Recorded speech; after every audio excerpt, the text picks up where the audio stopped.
Started. Okay. Um, Dear colleagues and friends, greetings to you wherever you are in the academic world. It is my pleasure to begin CLAMS's fourth year with two distinguished members of our scholarly community. Professor Kristina Sessa from my former home university, the Ohio State University, and Professor Helen Foxhall Forbes of the Department of Humanities at Ca' Foscari University of Venice. Before I begin, I would like to extend my heartfelt gratitude for the encouragement and support you have shown to CLAMS over the past 3 years. As you know, while online academic seminars have proliferated in recent years, thanks to your encouragements, CLAMS was not only among the pioneers in launching such initiatives, but has also become a distinguished platform of scholarship devoted to all things late antique and medieval. From the start, we promised to foster interdisciplinary and cross cultural dialogue, and I believe we have done so with both consistency and success. Today, we are privileged to hear from two erudite scholars and colleagues who will explore the dialectic between human history and the environment, focusing on the Mediterranean world, its disasters and its resilience, and in a very important juncture of history between 400 to 1000 CE.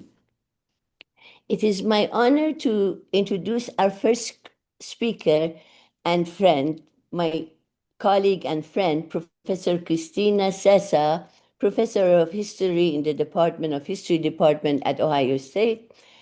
Her research examines the social and cultural history of late antiquity, particularly the interaction of classical Roman culture and early Christianity in the late Roman West.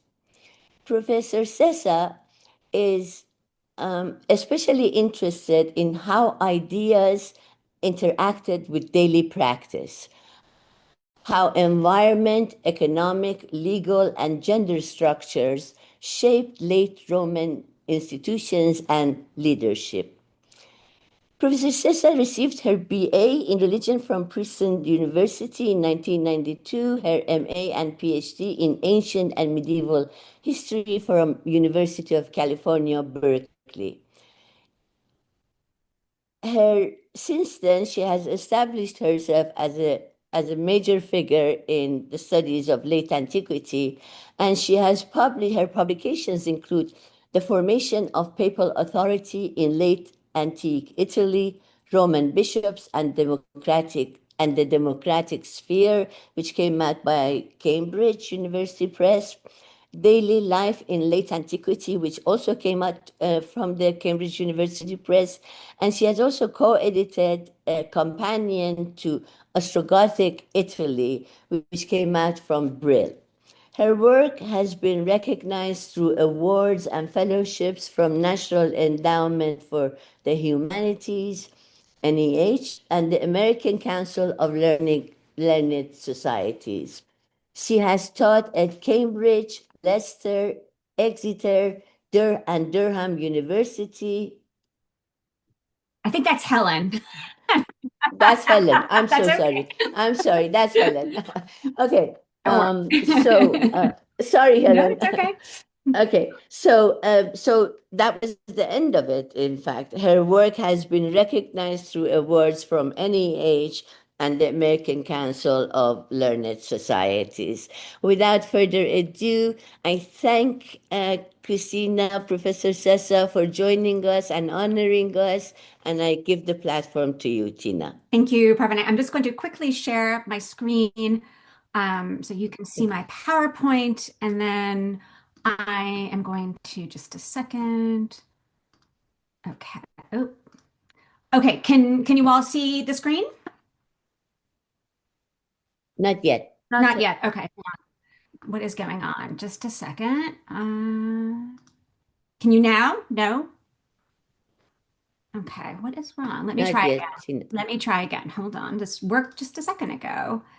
Um, just a second. I see. Hold on. Um,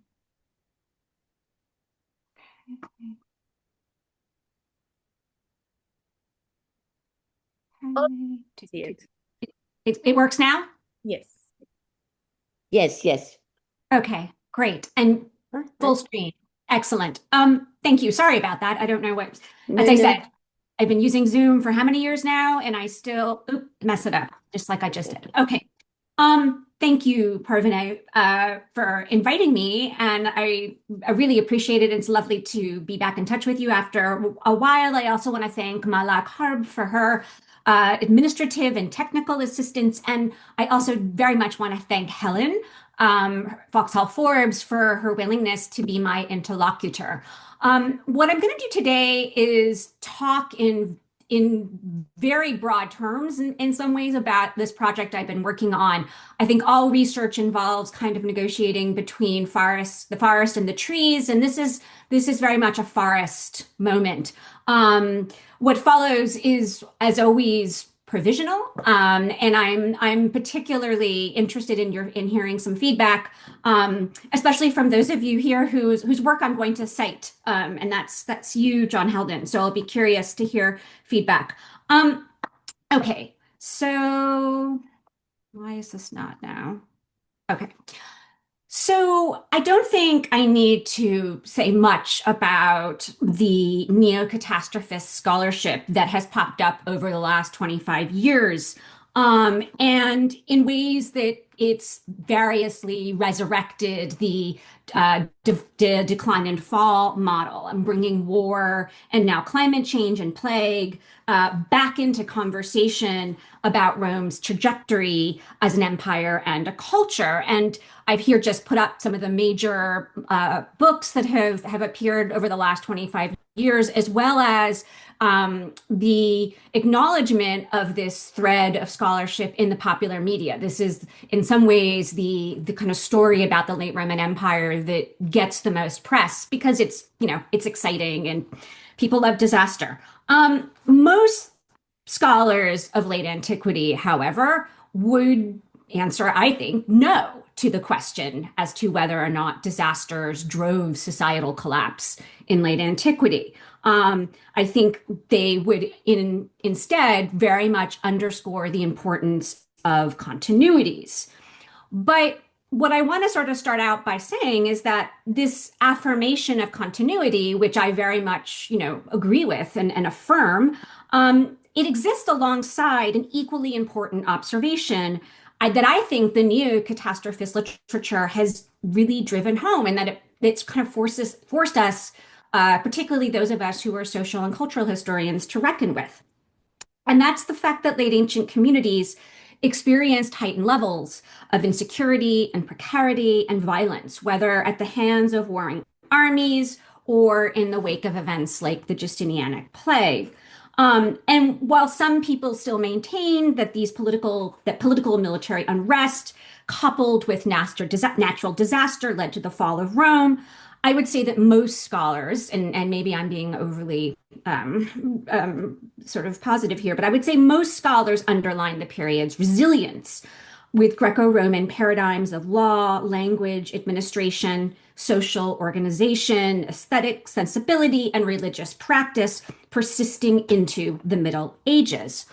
But what I don't think we've really grappled yet with enough, or at least in a way that I find satisfying, are the human and environmental costs of this continuity, what men, women, children, and animals and things had to endure to carry on into the Middle Ages. How, when, and to what extent, and at what cost people survived disasters in late antiquity. This is really my question that I'm running with in my current research. Why is this?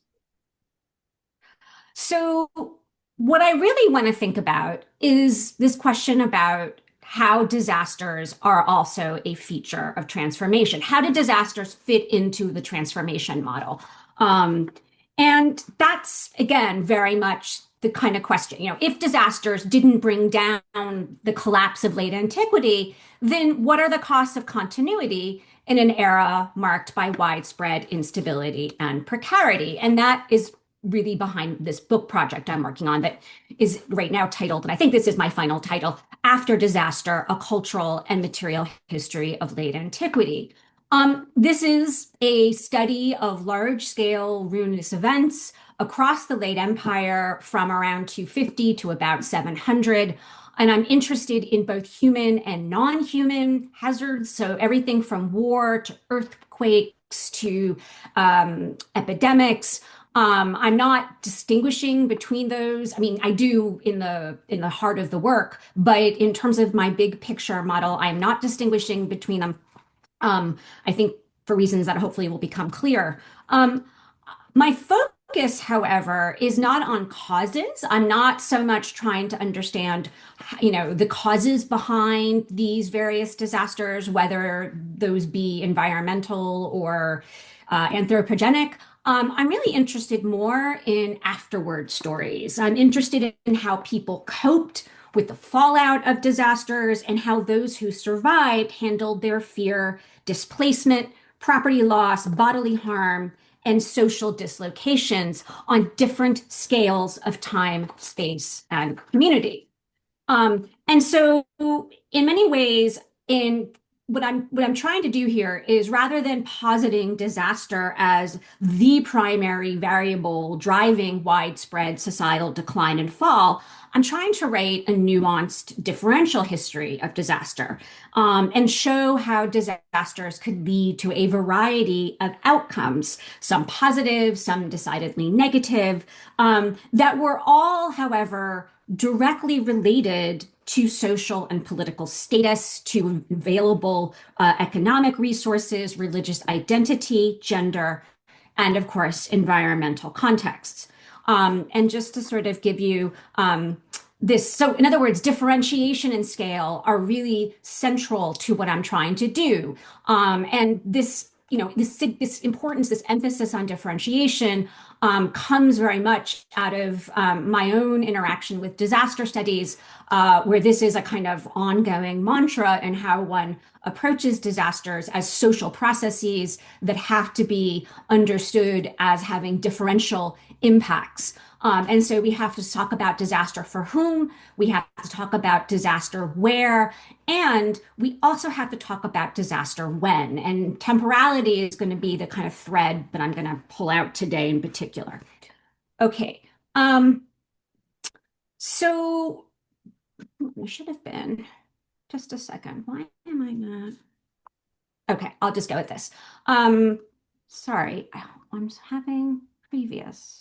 Should be another slide. Oh, yeah, here it is. So this is just to give you a sense of the different chapters and how it's organized. And I'll talk a little bit more about this towards the end, but I'm super interested in how these different sort of chapters talk about and engage with disaster at different scales and at multiple different scales. And I'm talking today really broadly about the whole project. So I'm not going to focus it on any one chapter, although as you'll see, I'll give some examples that are kind of pulled from different chapters. Okay. So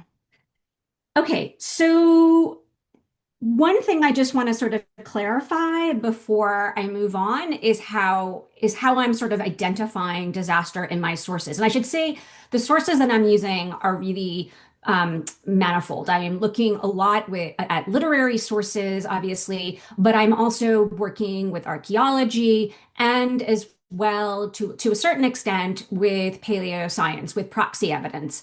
But just to kind of back up to because I think it's a valid question in terms of how do we know it was a disaster in a text? And I think, but not one of the big issues, not the least, because the word disaster itself is disastre is a late medieval neologism. It is not a word that would have been known to anybody.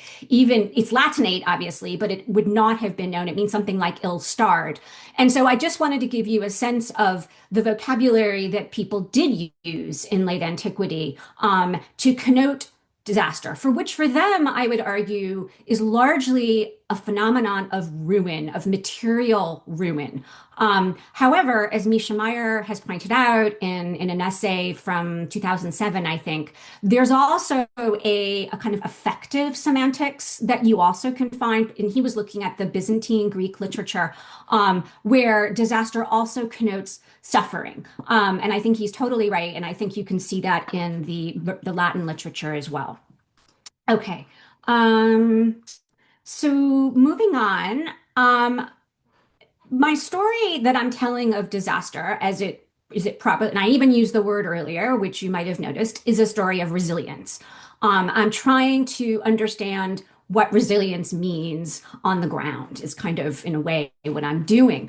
And I just want to sort of first acknowledge that I am by no means, by any means, the first person to think about using resilience as a way to talk about late antiquity. This has become, in some ways, the new sort of language of transformation that scholars have been using. And I think there's a lot of good reasons why they're doing this.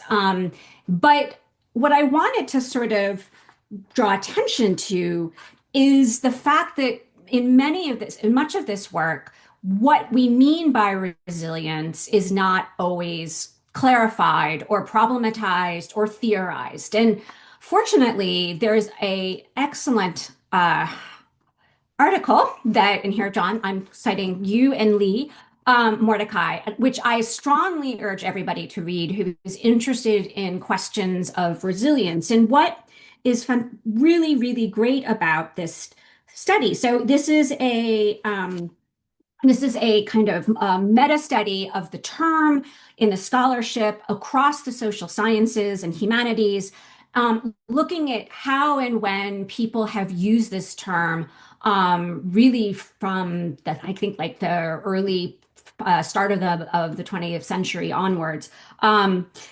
Although most of the work, most of the scholarship is considerably later than that. One big takeaway that I got from this article that I wanted to emphasize here is how it is, sorry, I'm not, is the fact that scholars tend to not think critically and theoretically and carefully about what they mean by resilience. And one of the sort of important points that they make in this is that people often use the term reductively. And just to kind of quote here, resilience in historical research and still in some archaeological research is often treated reductively as a trait particular to a group of persons or people without inquiring further as to what this means in terms of social praxis. There's little granularity in respect of identifying what exactly about the individual or group behavior, practice, and beliefs are resilient. Resilience appears as a static trait or essential feature of a system rather than as something generated or produced via historically contingent and emergent practices. And I pull this passage out because I think it's, first of all, I think they're dead right, but I also think it kind of crystallizes for me something that I've always been frustrated with but couldn't put my finger on, which is, why I felt this term resilience was sort of not doing any work in a lot of times in these studies. And I want to underscore their underlining of resilience's contingency. This is so important. Just like we need to ask disaster for whom, when, and where, we also need to ask disaster for resilience for whom, when, and where. And so I just want to sort of spend one more minute on this study. Sorry, and that's because what I also they offer, I think, a really helpful kind of summation of different ways of defining resilience. And they ultimately, end up here on this third adaptive cycle model. They emphasize, and I think rightly, this as a kind of better way of conceptualizing, heuristically at least, resilience. And here they're, in terms of this third, to maintain, recover, and reorganize systems in response to disturbances, this is the adaptive cycle. This is something they're pulling out from work that really goes back to studies by ecologists. And so the language of resilience, the idea, the conceptualization of resilience is really anchored in the field of ecology and environmental science. And they're interested in looking at how we can, take this model and kind of apply it to thinking about historical archives. And just to sort of pull out a couple of visuals. The one on the top is the simple adaptive cycle model. So the Professor idea, Sessa. yes. Uh, I'm sorry, you're muted, Parvane. Oh, I'm sorry. Excuse me for interrupting you, but we're not seeing your PowerPoint. I can At see all? Parvana. You are? I Yeah, am I not can seeing see it. it. I think Okay, okay. is it on the different definitions slide right now? Yes, that's exactly where we are. I can see it. I'm not sure if the audience could type in the chat if they can see it. This would be helpful. Yeah, I can see it. It's been fine. Perfect. Thank you. I can see. Great, Let me perfect. know when you want me to continue. Sorry, Tina, please continue. Okay. Something So with no, not at all. It's not a problem. So Mordecai and Haldon understand, as I said before, three common models of resilience, including the adaptive cycle model that was first developed by ecologist C.S. Hollings, and then further elaborated by him and botanist Lance Gunderson into what they call the panarchy model. And so for Hollings and Gunderson, resilience is best understood as recurring patterns within interlinked socio-ecological systems, which present as periodic phases of growth, stability, disruption, and reconfiguration. And the panarchy model, which is perhaps the most famous one, and that's the image at the bottom, on the right hand side, what I find particularly helpful about it is that it takes scale into account. It's the model shows it's a interlinked adaptive cycles occurring at multiple temporal and spatial scales simultaneously.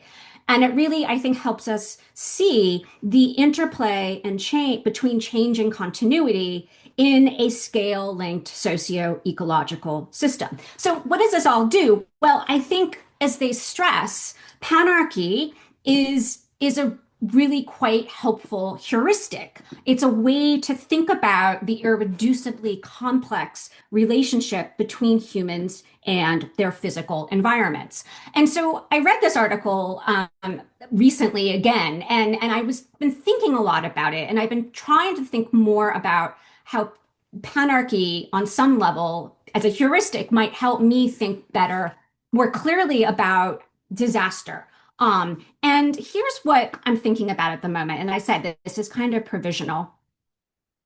How can we think about maybe disaster as interlinked temporal scales? Now, let me back up a little bit. So the panarchy model is obviously one, as I've said, that was developed by people in the environmental sciences. It was not created by historians.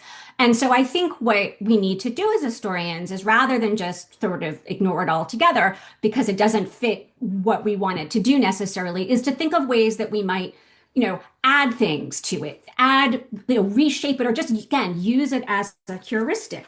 And so, to me, one way that we can sort of use this model is by even further nuancing what is, I think, for us historians, the most variated scale of socio-environmental interaction, and that's time. How can we sort of complicate time more?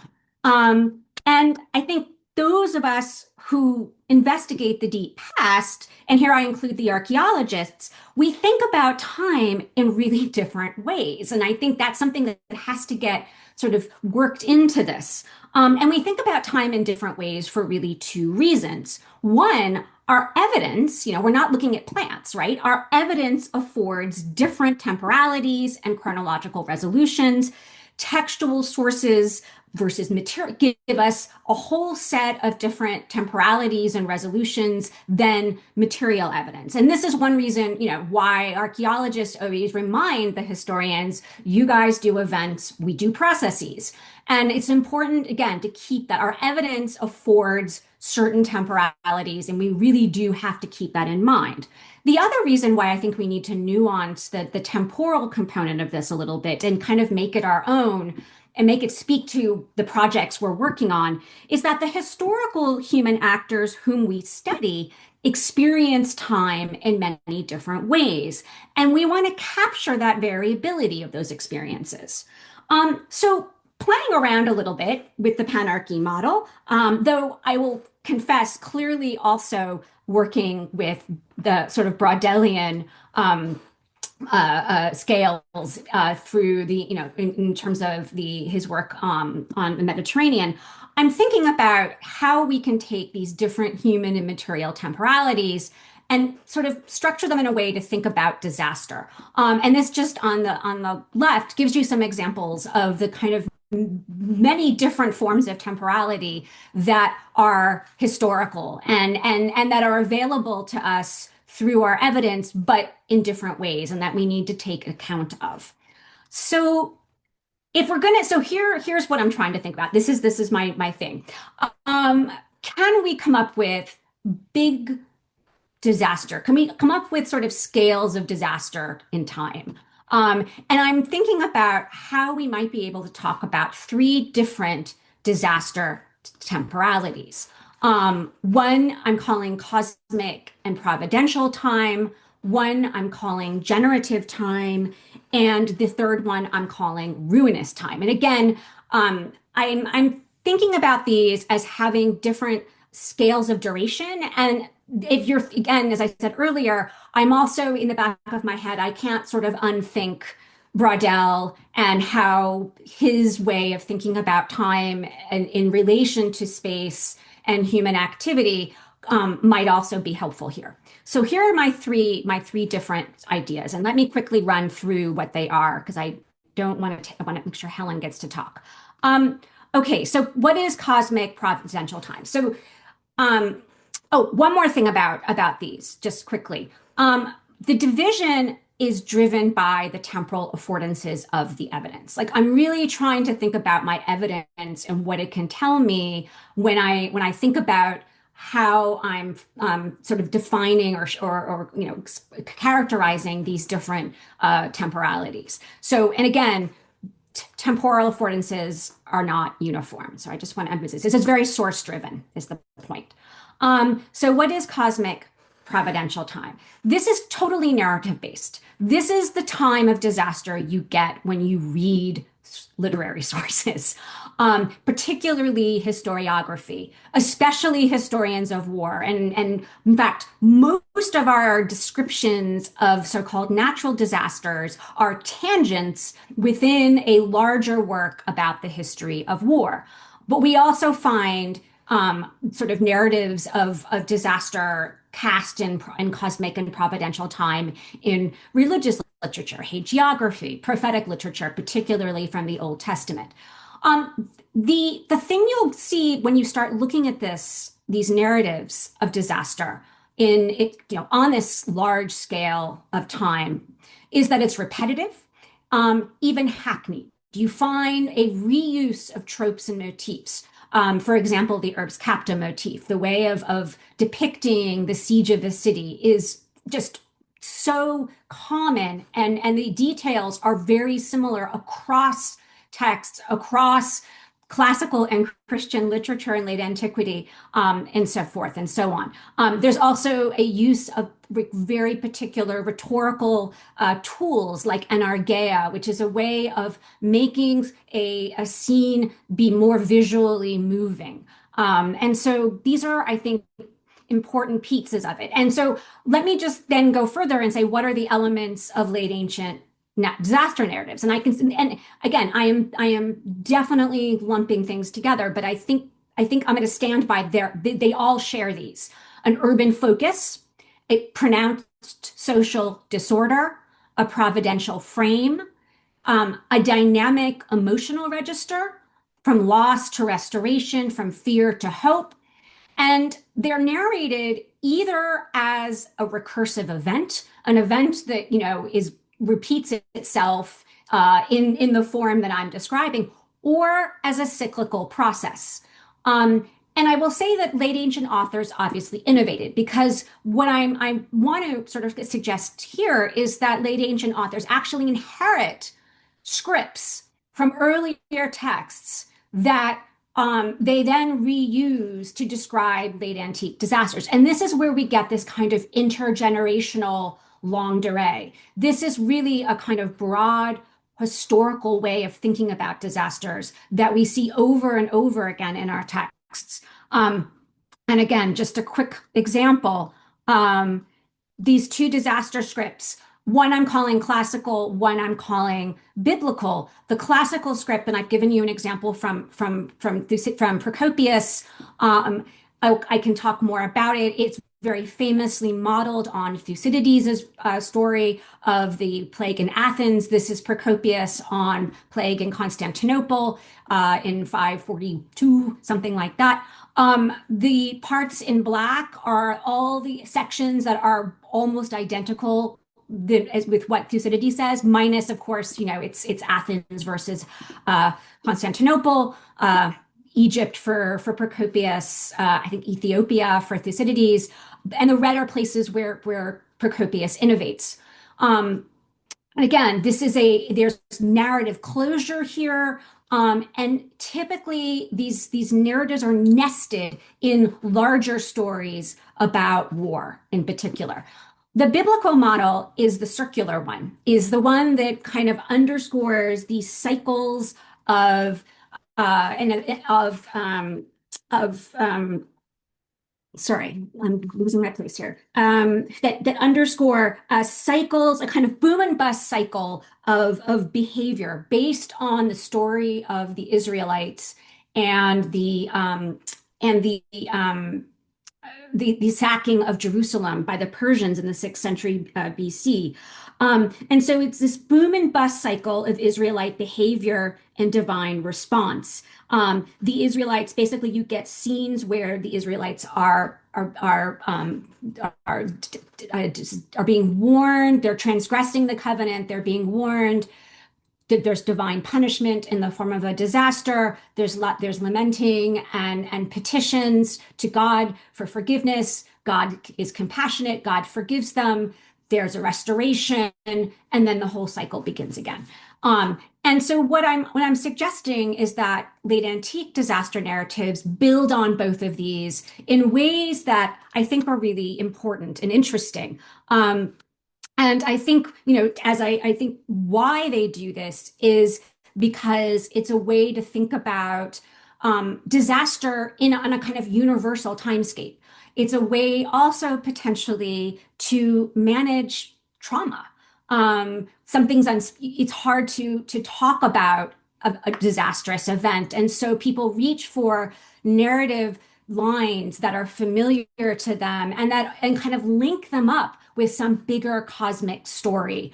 So I think that's the kind of large scale cosmic time. Generative time is something a little bit quite different. And this is time when we might be most likely to define as resilient time. This is time where we see people kind of adapting. And this time we don't see, I would argue, so much in certainly not in historiographical sources as much. We do see it in literary sources like legal evidence.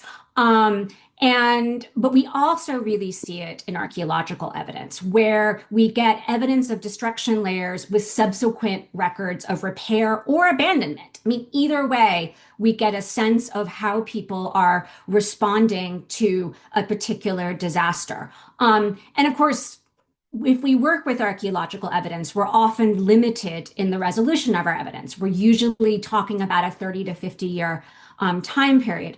But what's important about generative time is it's a period where you get a very differentiated experience of disaster, where there are true winners and losers. And I won't go into this in any detail, but this is an example of a law that was passed in 408. This is the one on the left passed by Honorius in 408, which discusses a problem that had erupted over the past 10 years when Alaric's army had occupied the Balkans, where Illyrians were being displaced from their homes. And in the act of their displacement, during their displacement, opportunistic Romans were enslaving them and claiming that they were their slaves. And so what this law shows us, right, is the ways that people are taking advantage and kind of, winning out, as it were, and losing from a disaster. But also it's showing us how, on the level of bringing the petition to the imperial court, that there's also a sense of change and adaptation. I will come back to this, but this is another really interesting story about archaeology, where we have a fascinating example of an earthquake in Butrint in the 4th century. We think it's the 4th century, that resulted in substantial subsidence. But then we see very clear evidence of people responding to that by overlaying with deposits to raise the ground level back up. And then in the 5th century, even installing in the area of declination, of subsidence in the form of then installing coccio pesto flooring, which was, of course, was used as a kind of form of water resistant critique. Later, the water table becomes increasingly unstable. It has to be abandoned. But again, this is a kind of time, a period of time where people are responding and adapting. And we can see that, I think, quite clearly in the archaeology. Finally, there's what I'm calling ruinous time. And this is time where, as I'm suggesting, is where things are just simply destructive for most people directly involved. This is the kind of moment of catastrophe, if you will, but it might not be a single moment. I mean, I don't want to suggest that this is always a very brief amount of time. It can linger for people for a very long time. And here's where I think other kinds of archaeological and material evidence, particularly like pathogen aDNA, can give us really good insight into this moment, this period, this ruinous time. And I'm going to give one example, and then I'm going to stop talking, or I'm going to say one more thing, and then I'll let Helen speak. But here's one example of ruinous time, as well as an example of the interconnection between scales. This is from these images, and I should have warned you about the burial. I apologize for that. That is a human burial. This is from a cemetery, a mid 5th century infant and child cemetery from Poggio Gramignano, which is in the Tiber Valley. And this is a really interesting cemetery, not the least because it's an infant cemetery, which is quite unusual. And there are a number of atypical burials. But what I find particularly important for my project is certainly we know in the case of the individual of burial 51 that this child, probably 10 years old, died of malaria. And that's been confirmed through aDNA evidence. There's other skeletal evidence with some of the other remains of individuals that also suggest exposure to malaria. And so scholars, the archaeologists working on this, think that what we're looking at here is basically a malaria cemetery. And so obviously, and it's a case, right, where the disaster's hitting the most vulnerable in the community, and specifically children. There's also what's also really interesting about this site is the grave goods. The burial 51, this girl was buried with a stone in her mouth. And there is other really interesting evidence from the site including the remains of something like 14 dead puppies, that more than suggest that there was some kind of ritual activity connected to this event. And what interests me, right, is to think about how that ritual activity could itself become part of generative time, right? That is, we can see that interlocking, that interscalar kind of connections between how people are experiencing disaster. The moment of disaster is the death of the child, the burial of the child. But the burial in this ritualized way kind of turns it into something adaptive. So just to kind of go on, and I have more examples, but I really want Helen to talk, is I'm now trying to think about the way I've always thought about the structure of my book in the way that I've presented in the table of contents. But what's now occurring to me is that one of the reasons why I've organized it the way I have is because really I'm talking about sort of three different temporalities of disaster. And I think I can make the argument that these kind of doublets of the chapters kind of map onto this. So this is my idea. As I said, it's pretty recent, and I certainly welcome feedback. But I hope what I've shown you is what we have to gain by thinking with models, as well as taking seriously disaster, not just as something that does something to, as an event that's not just something does something to people, but that is experienced on multiple scales. Okay, I'm going to end. Thank you.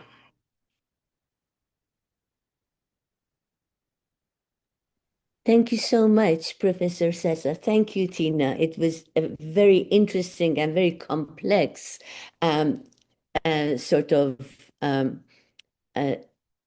presentation. And I'm sure there are a lot of questions that our audience would have, but we will leave the questions for and answers for after Professor Foxhall Forbes speaks. A brief introduction of Professor Helen Foxhall Forbes, our second speaker this afternoon, who is a professor of medieval history at this is where I had, at Foscari University of Venice, and principal investigator of the project Science, Society, and Environmental Change in the First Millennium, funded by a consolidator grant from the European Research Council. Professor Foxhall Forbes studied Anglo-Saxon, Norse, and Celtic at the University of Cambridge and theology at the University of Freiburg, founded incidentally by the Habsburgs in 1457. So she has held posts, and this is where I had confused the introduction. She has held posts at Cambridge, Leicester, Exeter, and Durham University before joining Ca' Foscari University of Venice, where she now teaches and directs her research. Her work spans Europe and the Mediterranean from late antiquity to the early Middle Ages, the interconnections of humans and their environment. She also works on the history of Christianity, Christian theology, intellectual history, and the history of science. Her first book, Heaven and Earth in Anglo-Saxon England, Theology and Society in the Age of Faith, was funded by a Leverhulme Early Career Fellowship, at the University of Leicester. It demonstrated the profound relationship between theology and social context in early medieval England. She is now completing 2 companion volumes. One of them is Fire of Love, Purgatory in Late Antique Imagination, and the second one, Fire of Hope, Purgatory in Early Medieval Europe, both forthcoming by Oxford University Press. In addition, Professor Forbes is preparing an English translation of Gregory the Great's dialogues for Liverpool University Press, which is in the translated text for historians series. She has been a fellow at the, no?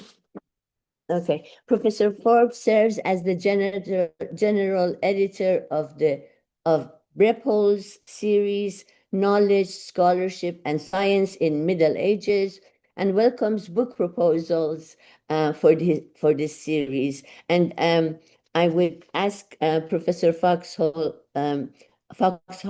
Forbes to, if she doesn't mind, to give her an email or something in case colleagues want to inquire about it. She is a member of Bova Marina Archaeological Project, having participated in excavations in Calabria since 1999, and serves on the International Advisory Board of the Richard Rawlinson Center for Anglo-Saxon Studies and Manuscript Research at Western Michigan University. Please join me in welcoming Professor Helen Foxhall Forbes and her presentation. Thank you. Thank you very much for a very full introduction. And thank you very much for inviting me to be here. Thank you also to Tina for encouraging me to participate and discuss. And again, thank you very much to Malak for her help with organizing everything. So I'm going to try and share my screen now. Let's see. Can you see that? Does that work? We can see it, yes. Okay, great. Hopefully my internet will work. We'll see. Okay, so yeah, again, thank you for inviting me. I'm very happy to be participating in this. It's really interesting hearing what Tina was talking about, and the things that I'm going to talk about will connect, I think, with what Tina has been talking about, but take things maybe in a slightly different direction or complement, I suppose. So what I'm going to talk about today is three things, basically, hopefully reasonably coherently together. I'm going to tell you a little bit about the major project that I'm working on, followed by some, I suppose, kind of general thoughts or reflection on environmental disaster and resilience, and then a brief case study relating to famine and resilience responses. So let's see if I can move the slide. There we go. So the project that I'm working on is called Science, Society and Environmental Change in the First Millennium CE. And there are 9 of us on the team. We have one group in Venice. You see me in the corner. That's what I look like when I'm not presenting a paper. Then there are 4 postdocs in Venice who work on history and archaeology. And we have a team in Durham who are working mainly on computational archaeology and agent-based modeling. And then we have a team in Basel who are doing environmental sciences. And so between all of us, we cover history, archaeology, environmental sciences, and the Western Mediterranean, the Eastern Mediterranean, and the Islamic Mediterranean. We kind of divide into those broad groups to try and make sense of the material that we have. And there are 2 key questions that we're focused on as a team and that we look at both collectively and individually. So the first one is, how did humans experience and perceive environmental and climatic variation across the Mediterranean in the first millennium CE? And the second is, how did they respond both intellectually and socially to these changing conditions? So these are really big questions. They're supposed to allow us to look at lots of different things. What it means in the end is that we're particularly interested in issues relating to knowledge, adaptability, sustainability, and especially resilience, all in relation particularly to environmental change. Now, as Tina has already said, resilience is a really interesting concept because it's used a lot in everyday speech, but it's also been kind of theorized in lots of different ways, and particularly in relation to ecology and ecosystems. And the paper by Lee Mordecai and John Haldon is also obviously particularly important for environmental history.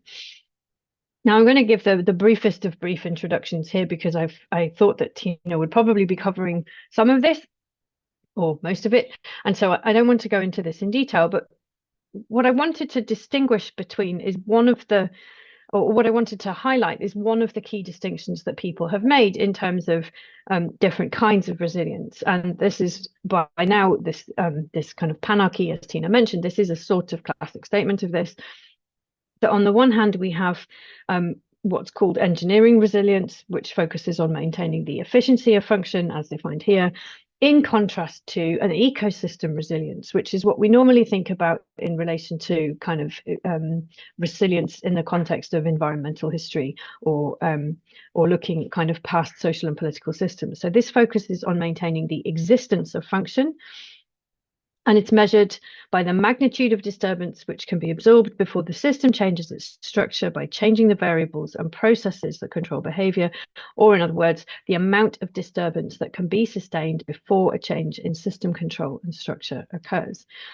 Now, obviously, this was produced in 2002. There's been lots and lots of work done since then, but I think this definition is still kind of helpful. As Tina has pointed out, some of these definitions don't work quite so well in practice or are difficult to apply to late antique or early medieval societies. And it's also worth noting that although, as Tina mentioned, we have this trend about the fall of Rome and the collapse, and then yet there are other people who are prioritizing resilience, I think it's particularly in scientific scholarship that we see trends stressing collapse. And particularly in relation to certain environmental events, which I think is quite important. I think here humanities scholars and scientists might be looking at two sides of the same thing, but are approaching this in quite different ways. I'm sorry if you can hear noise in the background. My son is not very well, and hopefully you can't hear too much, but we'll see. Let me know if it's a problem. Okay, so one of the things that I wanted to highlight in relation to this issue of how we approach looking at disaster and resilience is a relatively recent article by Lee Mordecai and Mel Eisenberg focusing on the first plague pandemic. And this uses the term collapsology, which I think is quite helpful to talk about a trend in scholarship towards seeing collapse in various contexts. Obviously, they're talking specifically about the first plague pandemic. And so they say that from Edward Gibbon onwards, narratives of collapse, decline, and fall have become increasingly prevalent. And so they suggest that the growth of collapsology over the past few decades is remarkable. They talk a bit about popular scholarship and popular trends. And in particular, they suggest that popular scholarship uses societal collapse to interpret historical developments, and that this particularly occurs or there's a particular risk of this because of the problem with using historically ambiguous cases to build major narratives upon flimsy evidence. Now, I think this is quite a helpful thing to be aware of and to think about. Whether you agree with the premise of the article or not, they argue that the scholarship on the first plague pandemic on the whole has overestimated the scale and devastation of the plague. And whether you agree with that or not, I don't, in fact. But the point made about collapsology and the tendency of scholars sometimes to see collapse in response to certain kinds of events still holds. I think this is still important. And I think this is especially obvious in relation to environmental and climatic fluctuations.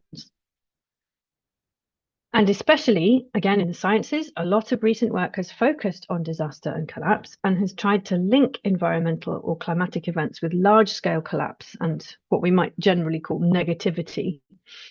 So there are a number of scientific studies which have tended to present climate as acting on humans in ways that have inevitably led to collapse. And I think at one level, this is understandable. In the face of certain kinds of climatic events, the climate simply does act on humans. There isn't much we can do in the wake of an absolutely gigantic storm. But it is problematic because to focus only on this collapse and not to think about, as Tina is doing, the aftermath, the resilience, how people respond. But I think also challenging the idea of inevitable collapse is important because as humanities scholars, we know that what happened in the past is always contingent. Things are almost never inevitable. We can look at an example of this. I know some people who are here are very familiar with. This is a controversial article from 2016, which more or less invented the concept of the late antique Little Ice Age, which is another thing I have a problem with, but that's a story for another day. So as described in the article, the late antique Little Ice Age was a cold period. It started with a volcanic eruption in 536. The eruption forced a period of climatic cooling, which was then reinforced by at least one and possibly more volcanic eruptions and lasted for over a century until around 660. Now, this is identified primarily on the basis of tree ring chronologies, and the graph I've included in the slide from the article shows the reconstructed temperature anomalies for samples from the Alps at the bottom and the Altai, the Russian Altai, at the top. And there are lots of things that we might quibble with about the graph. What I want to complain about is the way that the events or the processes in the middle have been placed as points on the graph as if they have something to do with the environmental fluctuations that are visible in the tree ring chronologies. I am not at all sure, for example, what the authors of this study imagine the causal link is between the summer temperature and the moment when the Avars reach the Black Sea, especially since at that point, if we look, can you see my cursor? If we look with the cursor up and down the screen, oh, sorry, let's go back. The moment when the Avars reach the Black Sea, the temperature appears to be more or less normal. So I have no idea what they think the supposed connection is here. Now, in terms of what the authors of this study say about the connections, they suggest this.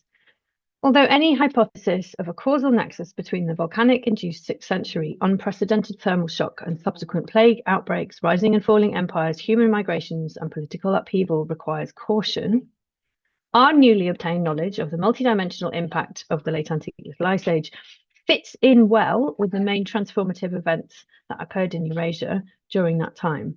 It is very unclear what that means. The article doesn't really explain how it thinks these things might be connected. In the end, it essentially gives the impression there's some kind of mysterious process, deus ex machina, which results in a cold or warm, who knows, summer, and some of these events. And a particularly good example of this is the arrival of the Longobards in Italy. So I've removed the Altai tree ring data from here because the Longobards came across the Alps. So it's only the Alpine data that are really relevant. And it's, for a start, not clear that the period when the Longobards entered Italy was particularly cold compared to previous periods. You can see, again, we have the situation that we're not that far away from the kind of deviation from the norm. Another issue is that the Longobards are usually supposed to have arrived in either 568, as Paul the Deacon says, or maybe 569, but probably in the spring, if we accept what Paul the Deacon says. And this means that the summer temperatures recorded in the tree rings, which cover the months of June, July, and August, cannot tell us what was happening at the time the Longobards are supposed to have come into Italy. And finally, in this case, the sources that we have for the Longobards in this period are, for want of a better word, crap. We don't really know what was going on or why they came into Italy. And explaining a poorly understood event by assuming that there was some climatic impetus behind it, based on what is in the end quite fragmentary climatic data, is very unconvincing in my opinion. And clearly we simply cannot say this summer or that summer was a bit colder and then boom, some significant historical event happens as a result. This does not make sense. Now, what this approach in any case suggests to me, apart from some things that I probably shouldn't say in public, is a tendency to assume that past societies are not resilient. And I think this is a huge problem. And again, this comes back to what we mean by resilient. Agricultural societies have lived in the Mediterranean for 8,000 years. And cities, in some form or another, have been in the Mediterranean for at least 4,000 years. Now, not all of these societies or settlements persisted in exactly the same way, but human society as a whole did. So if we're talking about human resilience in the Mediterranean, it's very resilient. We're still here 8,000 years later.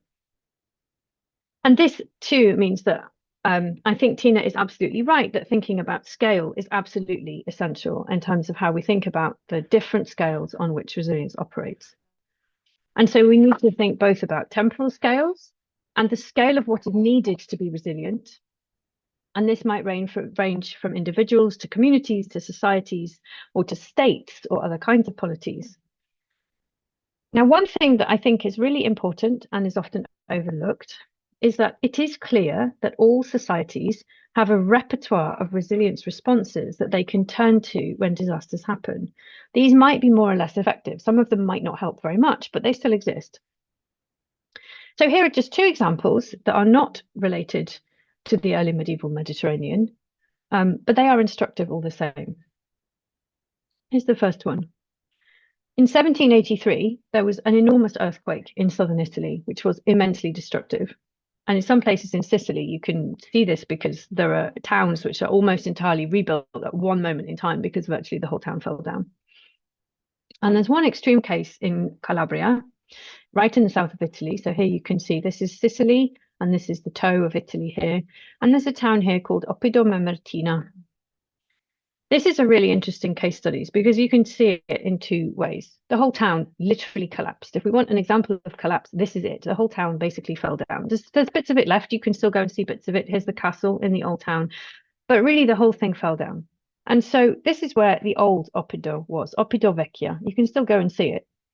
But the whole town was moved to an adjacent hilltop, and people just started again. So the community that lived there persisted and continued, even though the city, the physical buildings and whatever, were abandoned. And resilience in this case meant starting again. It meant starting over from nothing in a different place because the town was too destroyed to be able to rebuild what was there. Another example, which I think is interesting and very different, comes from modern Greece. In the 19th century, people constructed storage areas called ambaria in the hills in the Peloponnese. And at least in some cases, these were a perceived response to pirates. The idea was that if pirates came to the village, they wouldn't find stored grain or food. Whether or not there were pirates is another issue, but that's what they were constructed for. And these were constructed in remote mountain areas, and they could be hidden, for example, with branches. So you can see there's this hole here, and you can pull a load of branches and stuff over the top of them, and then inside they're quite big. By the 20th century, these weren't really used anymore, but people still knew about them, and the memory of what they were used for and why they were created was still there in the community. And in the 1970s, they came back into use when Greece was ruled by the military dictatorship, and there was a period of uncontrolled inflation. And the government wanted to keep the urban population on side, and so they tried to keep the price of wheat stable, and they didn't raise the support prices for it. But economic instability in Greece at this point, combined with political instability in the Middle East, meant that people were very unsettled and on edge, and farmers were reluctant to sell their wheat and kept it stored instead. So in this particular case, which relates to this peninsula called Methana, they kept it stored in storage areas like Ambaria because they were worried about inflation and war, and because there wasn't any real governmental support for wheat production. And in the end, there was a serious bread shortage in Athens. This led to riots. The government's popularity dropped. And there was then a chain of events, including the military government's attempt to take over Cyprus, which was intended to raise popularity, but the failure of this led to the fall of the dictatorship. So this is really quite recent modern history. There's a series of unintended consequences. But at the bottom of this, at least in some places, is the memory of a resilient strategy within a community that could be brought out when it was needed or ignored when it was not. So these ambaria in the mountain areas were left unused for a long time, but when this crisis happened, they were brought back into action. Now, in this case, obviously the crisis wasn't environmental, it was political. But the point is that these kinds of responses or strategies can exist, even if they're not kind of part of current discourse. If people know about these kinds of things, then they can be brought out in response to a particular situation. So I think it's very important when we look at past disasters or crises to think about which kinds of resilient strategies past societies use and when and why. And most importantly, perhaps how we can see these in the fragmentary textual, archaeological and environmental evidence that we have now. So if we go back from this to the volcanic eruption that I mentioned before, I think Tina had the same quotation in her PowerPoint. The year 536 has gained a kind of legendary status as the worst year to be alive because it was the first year of this so-called late antique little ice age. And as a result of the work done on my project, we know now that the first volcanic eruption occurred at the end of 535 and not in 536. It produced a kind of volcanic haze, which meant that the skies were darkened for around 12 months, and it's clear that temperatures dropped significantly in the summer of 536. And then there was a second volcanic eruption in 539 or 540, which reinforced this cooling effect. This cold period, as I said before, has been seen as very important, and it's been given as the cause of an enormous number of events and processes. And you can see here, if we go back to the article from 2016, it's described as an additional environmental driver of crop failure, famine, and plague, as well as a possible trigger for political, social, and economic turmoil. And a more recent review of this climatic event notes the wide range of sociopolitical changes that have been connected with the cold period, including settlement abandonments, population declines, migrations, the spread of the Justinianic plague, the transformation of the Roman Empire, the invasion of Italy by the Lombards, the rise of the Ottoman Empire, as well as the Arabic Empire, the collapse of the dynasties in China, and the crisis in the Mayan society. That is a lot. And also, in addition, severe famine and economic crisis around the world owing to crop failure. If we look at the sources for this period, actually, it's very striking, really, that it's only 536 and maybe a little bit in 537 that there's significant evidence for food shortages caused by environmental fluctuations. There are lots of references to famines in textual sources in the decade or so after 535, but in most cases, the authors explain clearly that these famines were the result of war or other problems. They were not environmental. So one of the problems here is that lots of the textual sources have not been examined properly, and particularly in scientific publications, people have assumed that any reference to famine relates to environmental disaster. This is a problem because other kinds of disaster are available and did indeed happen, and the sources for this period record famine and war and pestilence and death with lots of different causes. And sometimes authors tell us specifically that the causes of famines recorded in the sources were not environmental. Now, we should expect this anyway, because modern scholarship on famine has demonstrated that although environmental problems can lead to famines or food crises more often come from infrastructural problems, especially those related to inequality. In some cases, there are other issues such as war or the deliberate choices that people make as a tactic of war. And what that means is that if you zoom out far enough from a community or society level to a state or territory level or to an international level, for example, food is almost always available.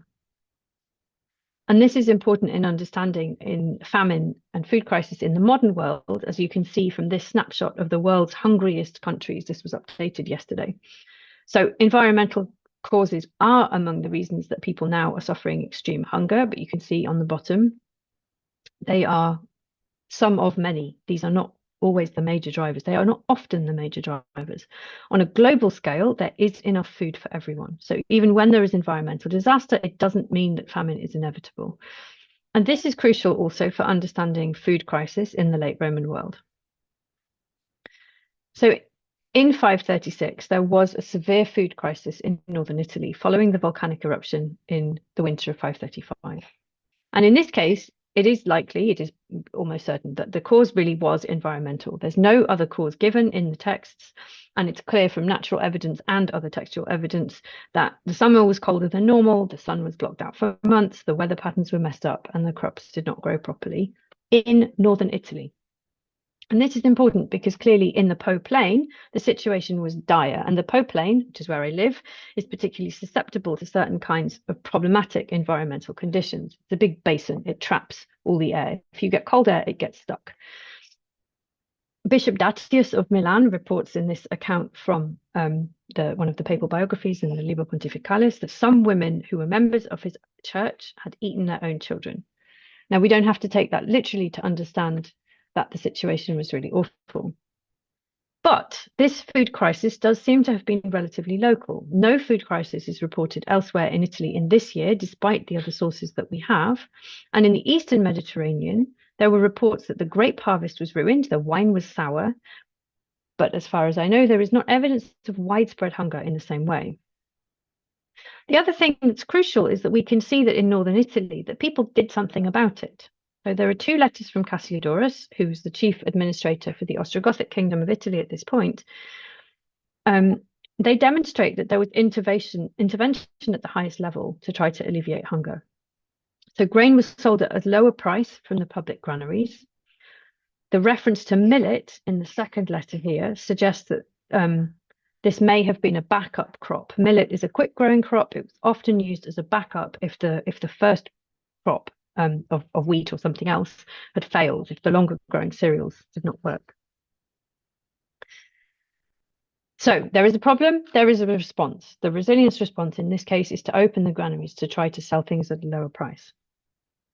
In 537, oh sorry, before I go to 537, these are the places where there were the granaries were opened up for people, and this is where Cassiodorus was writing from in Ravenna down here. So the Po plain is here obviously, and then yeah, this is where people were apparently suffering hunger. Now, other letters from Cassiodorus indicate that some parts of the Po plain were still suffering shortages in 537, including shortages of wine, which were apparently intolerable. And again, here we see precisely what modern famine scholars have identified. Even where there's a shortage in one area, there was a surplus somewhere else.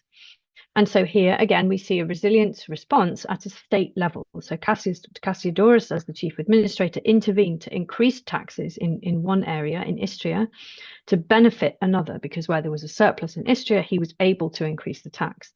And in addition, he ordered the compulsory purchase of certain goods to make sure that there was enough for people in areas where there was real need, and crucially, where there was the court. So he was concerned about supplying the court. This is particularly interesting because other letters by Cassiodorus show different kinds of intervention.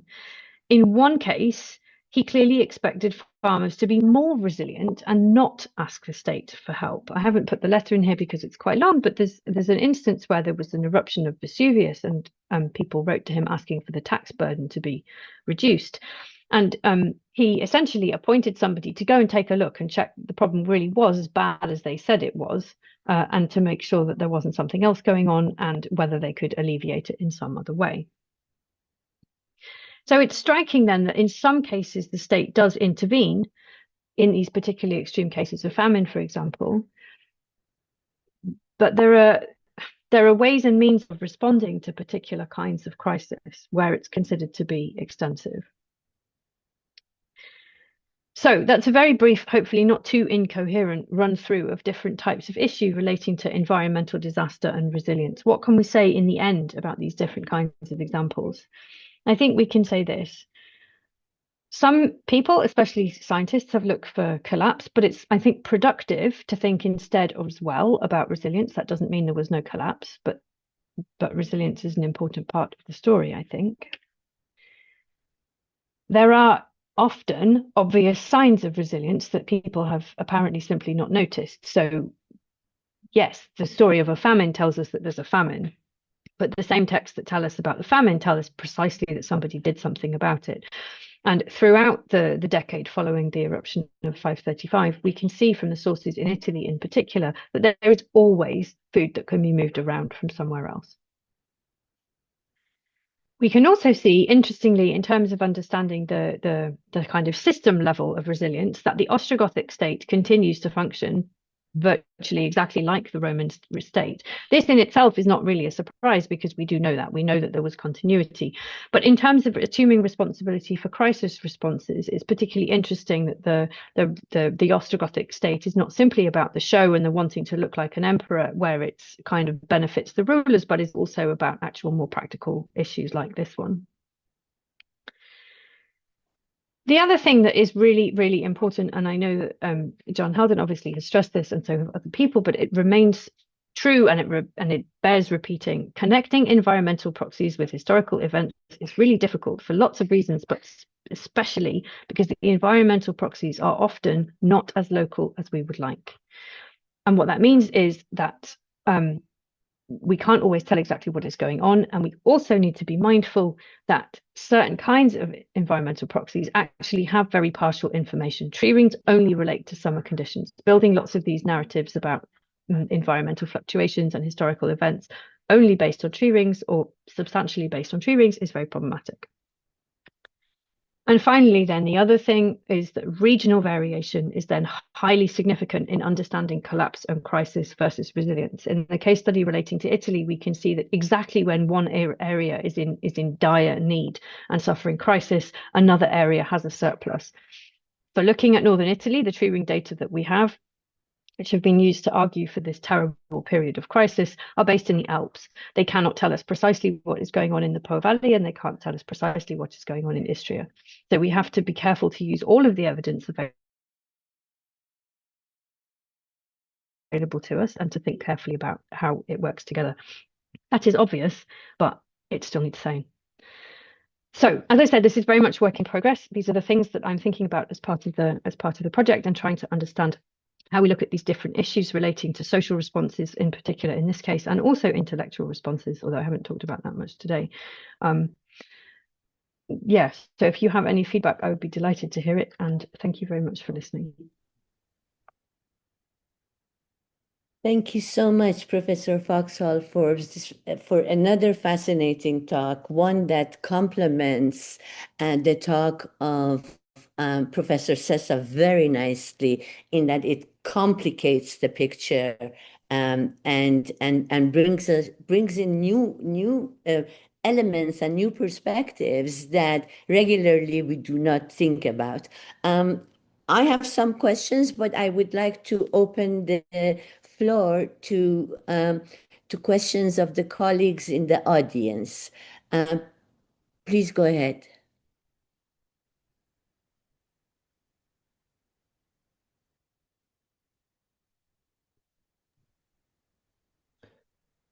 If nobody's going to start, can I jump in to begin with?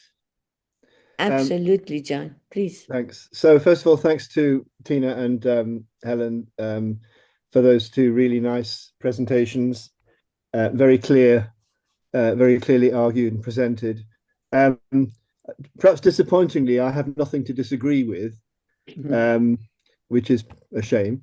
But I could sort of, if you'll permit me, just elaborate on a couple of points, because from each of the two papers. Parvana, please shut me off if you think I'm talking too long. But I think starting with Tina's talk, I thought that was really nicely organized. I'm looking forward to that book, I have to say. That sounds really, but it's a very big job you've taken on, particularly trying to relate, I think, the intellectual stroke ideational responses of a whole culture to a series of particular dynamic events and moments. And the two things that struck me most about how you'll be doing that would be, first of all, that, as you know, I mean, this term collapse, I really don't like, because as it came out pretty clearly in Helen's talk, that collapse oversimplifies so many complex things happening over different timescales and at different paces. And it's, if we can avoid it, it's good to avoid it. But on the other hand, because it's such a common and easily understood word, it's very easy to reach out for it and to throw it into the mix, to sort of to act as a sort of shortcut. But we need, I think, always to be aware of the necessity to dissect what is collapsing. You know, is it a whole systems collapse? And this is, by the way, where I think thinking in terms of complex adaptive systems is really, really helpful. Is it a whole systems collapse? Because systems consist, of course, of many subsystems.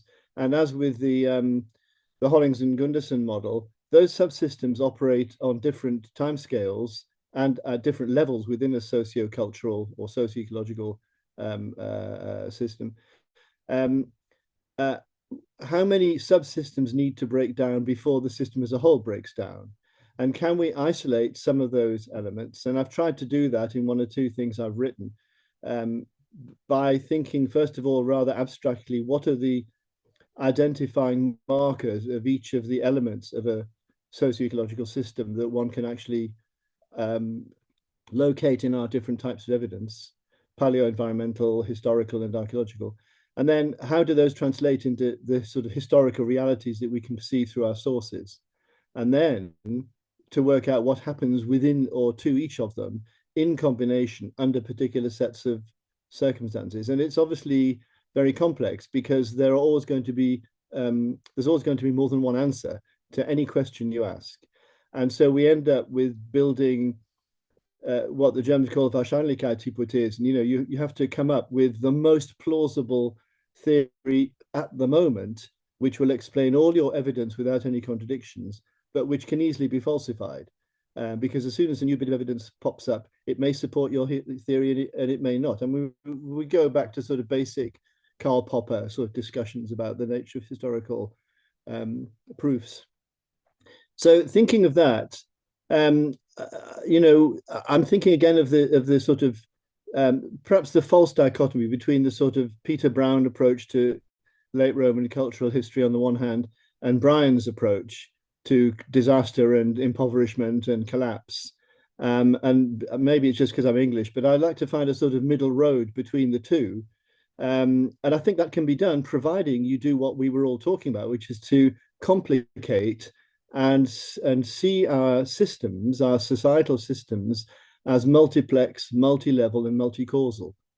And I think the approach that you've outlined in the book will do just that. I can see myself talking for too long, so I'll quickly jump on to what Helen was saying. Of course, I agree with you 100%, Helen, and I think the new project, by the way, sounds fantastic, and good luck with that. Again, that's an enormous undertaking, but I've read some of the stuff on the project. I see you've got a pretty good team working with you or for you. I'm not quite sure how you're managing it. With me. With you. But again, you know, I've been banging my head against this wall of environmental and climate determinism for 15 years, and it still seems to be alive and well, and it's really annoying. People still write in terms of environment, you know, climate causing things, and I completely agree.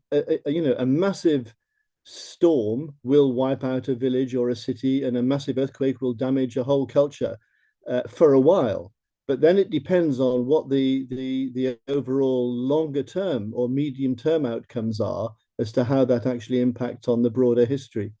And I think, again, thinking about collapse as something which is absolute is always going to be misleading, except for those few occasions when you do actually have you know, something which really does physically wipe something out.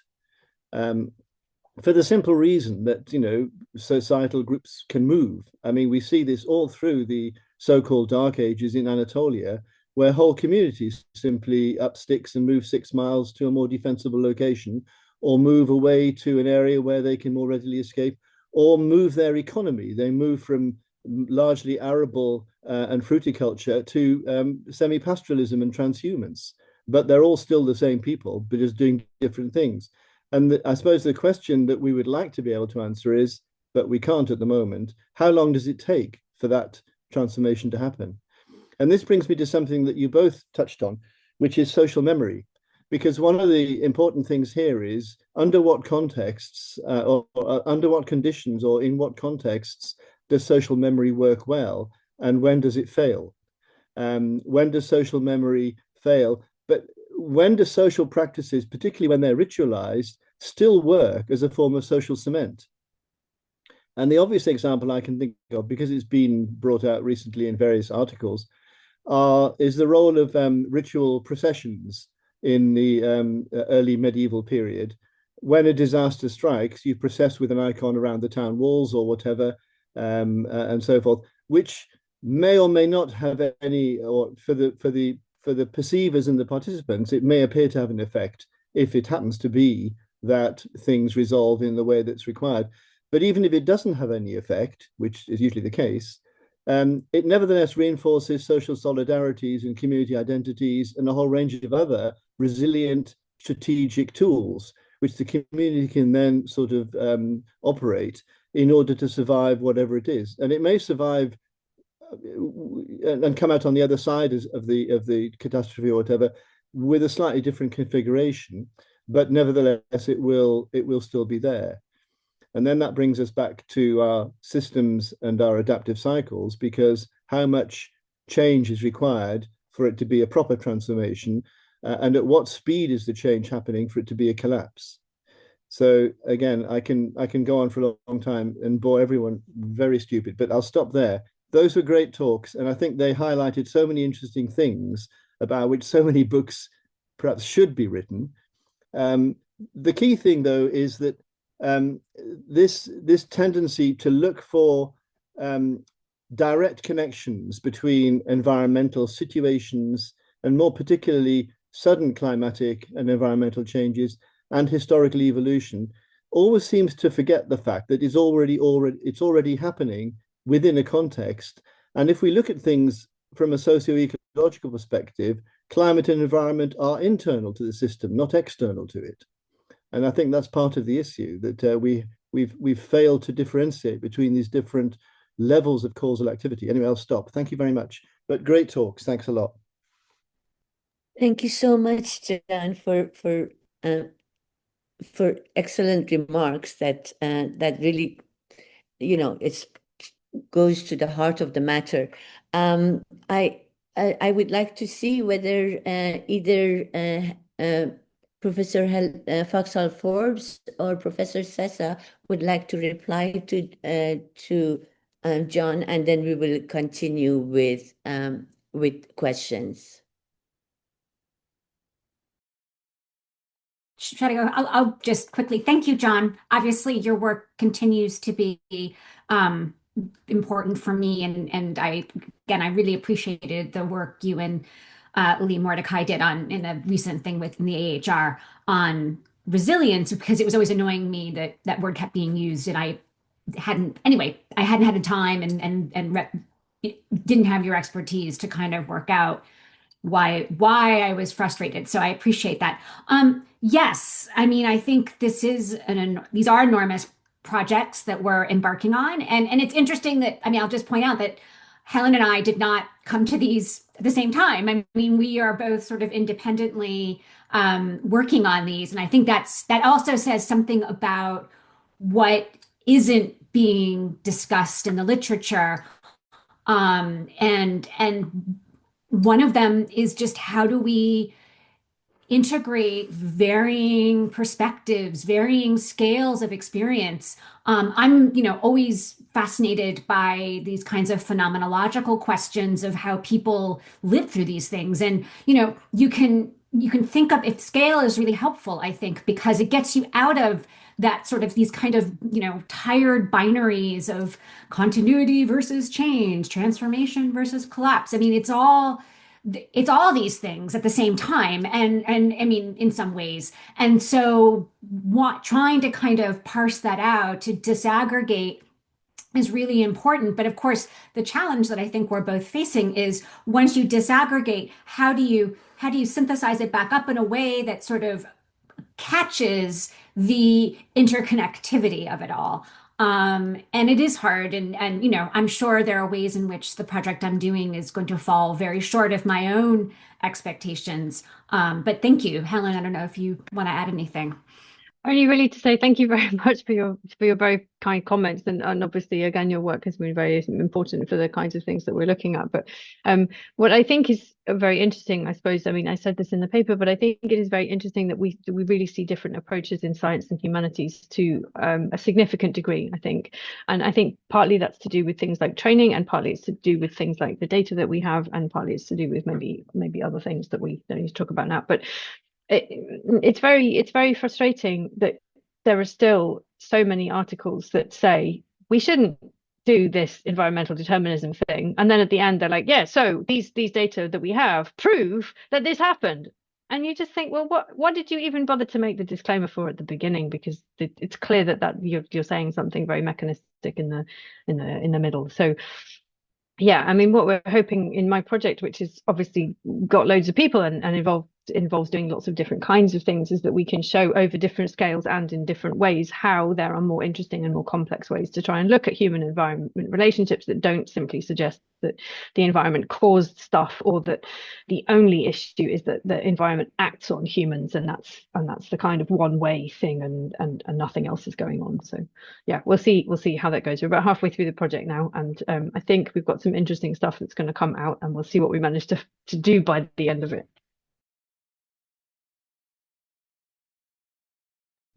Thank you, Helen. Thank you, Tina.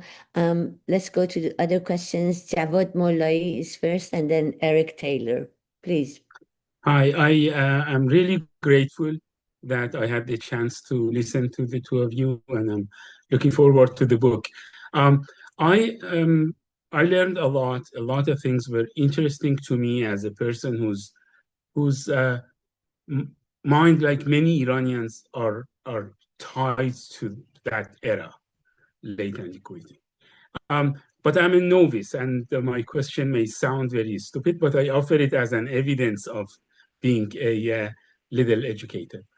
In the United States, there are some very pessimistic forecasts of huge unemployments. My question is that close to one of the disasters in your thoughts? Thank you. That's an interesting, I mean, unemployment, I think there is a conversation that has happened about demographic questions in terms of the impact of certain disasters, notably the first pandemic, which of course, you know, sort of is in fits and starts over 200 years. And so this is, you know, one of the big question marks in my mind. I mean, some people think this is settled. To me, it's still a question mark, is what was the demographic impacts? And that of course is what directly affects labor, right? I mean, so labor is obviously the essential building block. It is the fuel that runs the late ancient economy. And when you lose people, you lose that fuel, as it were. And so the problem is, and I would, you know, and I would certainly be happy to, and would love to hear what Helen thinks about this and how, if their team is working on this. But the problem is, it's very, very hard to know what if impact a disaster could have on the population over enough time to actually have some sort of serious problem with labor. Now, there are issues, you know, certainly our literary sources do sometimes talk about the fields being emptied of people and it's silent, but that's, I would argue, is also this kind of larger script for how people talk about disaster. There have been a few studies that have tried to look at more short-term impact through, for example, looking at pollen remains. And I'm thinking of a study from somewhere in Israel that was done trying to argue that following an earthquake, you could see changes in the pollen record to suggest that there was a sort of a small period of decline in agricultural activity, which would be a proxy for labor, right?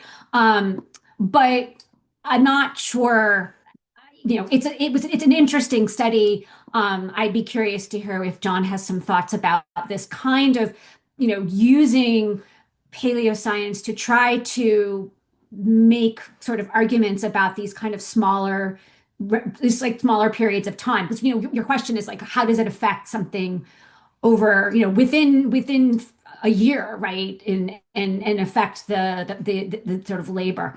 And that's hard to do with the material record. Helen, I don't know whether you have.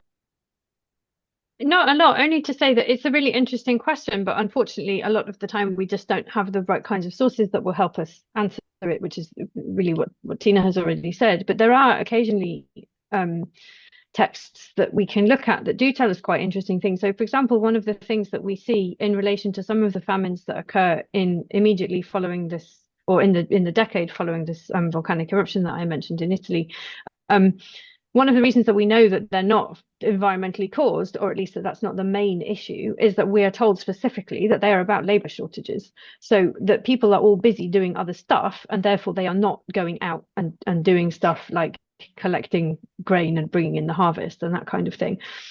We also do have some texts sometimes that talk about things like poverty and the difficulty with finding employment, but they are small. So how we could connect these up into the kind of bigger picture that relates to, say, the issues that we have in terms of modern unemployment, where it's much easier, obviously, to see what's going on.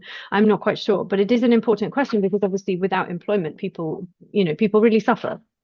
Yeah, I mean, of course, just quickly, the flip side, right, is if there is an enormous local demographic impact of, say, an epidemic, then, you know, one could argue that those who survive have an easier time finding work and may find in a short term, at least, their financial situation actually increases. Again, that sort of winners and losers moment of disasters. So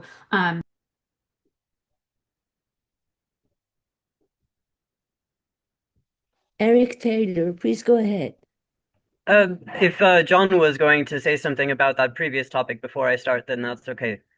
Okay. John, did you have something? Oh, shall I just jump in quickly? Because Tina asked about the pollen data for the extent to which pollen data might or might not reflect shortage of labor power and so forth. So generally, pollen records are taken to be a sort of second proxy for demographics.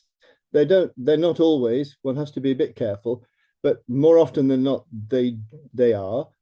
And we now have quite well dated to within 15, 20 years in two cases I can name off the top of my head, one from Greece and one from Turkey, quite close to Istanbul, in fact, Yeniçer. We have some quite well dated pollen signatures which go from the sort of early Common Era right up to the 12th century. And there is a slight dip, but interestingly, only a slight dip round about the middle of the 6th century, give or take 10 years, don't forget, so we can't be too precise. But what there is a much longer, slow decline from the later 6th century into the later or middle 7th century. And so my suspicion is that the best way to interpret that is that there was a short-term impact of the Justinianic plague, possibly. I mean, we can't make the connection because we've got nothing that tells us that this particular area was affected, or these areas were affected directly. But we could assume that they were for the present purposes. But that since the plague does recur, I know the concept of waves of plague is not scientifically particularly valid, but that the plague does recur over the next 1.5 centuries would indicate that it's having a longer term impact. And that impact is visible in the declining, quite dramatically declining pollen signatures in parts of Anatolia, for example. And that's only made good when we know that after the middle of the 8th century, the plague disappears, and lo and behold, pollen signatures begin to go up again in the 9th century.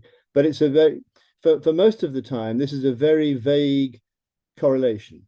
And so it'd be dangerous to posit a causal connection. But where we do have a clear connection, you've got a 15 or even less than that.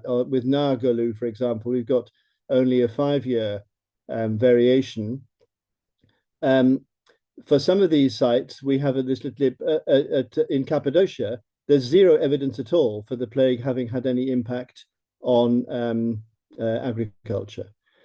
However, there are so many other complicating factors. Again, it would be dangerous to simply read that off and say, oh, the plague didn't have an effect, because obviously it would have done, probably mostly in urban centers, but it would have had also, as we know from some of the Western European data now, some impact at least, even if not a huge one, who can say, on rural populations too. As to the US and unemployment, what Javad was asking about, I hesitate to comment on contemporary US economic policy and practice, but if there is massive unemployment, one thing that will happen will be the collapse of the Social Security Treasury, because they'll just run out of money. Having said that, very briefly, if we think of different types of capitalist economies as complex adaptive systems, capitalism has proved to be unbelievably resilient and highly adaptive. But of course, the resilience and adaptability come at a cost, usually borne by the people at the bottom of the social and economic pile. And so large numbers of working class people might die as a result of unemployment through starvation or whatever, but the system itself may well not collapse. It'll find other ways to survive. However, I won't begin one of my revolutionary speeches, however, at this point, which would probably be a mistake. So I just wanted to really say that we've got some pollen data now that paints a mixed picture. Clearly, in some places, if we take the pollen as a proxy for demographics, there was an impact, but not a big one in the short term, but there was definitely one in the longer term. But in other places, there appears to be no impact at all. And we have some hagiographical sources, some of which are very plausible, very sort of direct accounts from the middle of the 6th and also from later in the Eastern Roman Empire, of the impact of plague as being highly localized in a town, and the people in the countryside around more or less unaffected. And so, again, going back to something that Helen said, we need to be micro-regional and micro-local in how we look at these things. To build up a big picture, we really have to start at the beginning, at the bottom, and work up. And the trouble has been that certainly since the 90s, when some of this material became available to historians, we've started at the wrong end. We've started at the top and worked down, and that was a mistake, as we can now see very clearly. Sorry, Eric, I've talked too long. No, that was a pleasure, John. Thank you for that. I first would like to send greetings from the Laboratory of Tree Ring Research at the University of Arizona. I really enjoyed your talk. Thank you very much, Helen. That was very interesting, and I thought that a lot of your points were really well placed. First, I wanted to put like a dendrochronologist's comment that just to nuance what you said. It is true that tree rings have seasonality baked into what they're talking about, but they don't only record during the summer. They especially record during the growing season, which is not limited to summer. But they can also show things happening outside of the growing season, and that's complicated. But I just wanted to make a note of that so that people could appreciate that they have greater potential than that. But that's just a side note. My other comment is I really respect the grand undertaking that you've taken upon yourself and your group. And I think that it comes down to a struggle that I'm constantly having as both a dendrochronologist and an anthropologist, where trying to look at these really interdisciplinary problems becomes too much for one person to handle. You can't really get a nuanced understanding of what's going on if you don't have very many different people's perspectives combining. And I think that it's some of your comments about how the papers you were criticizing were well placed because they needed more of this interconnection between different scholars in a group that have different contributions to add. And I wanted to applaud what you're doing and what everyone is doing when they have different kinds of perspectives all in the same paper and everybody trying to bring out a convergence of evidence, which is, I think, both appreciated in the social and natural sciences. So thank you very much for that wonderful talk. Thank you very much. We're working mainly with the environmental science people on the project are geologists. So we're working with Dominic Fleitman, who I mentioned, who's really a geologist. And we have a PhD student called Ismini Liparidou. And so they're mainly analysing speleotherms. And so my knowledge of tree rings comes via them. And although obviously I've done lots of reading myself about it, they are our kind of go-to environmental people. So it's very helpful to have you say that. And yes, I will. I may email you if that's okay, if I look you up and ask for information about what else I can read about the tree rings. I suppose pleasure. the important. Thank you. I suppose the important thing really is just that my sort of impression from talking to lots of historians is that in terms of understanding the different paleo-environmental data, people don't always understand what the limitations are of the paleo-environmental data. And I think it's quite important to be specific about that. So the tree ring chronology is absolutely fantastic because they give us this absolutely dated year-by-year thing.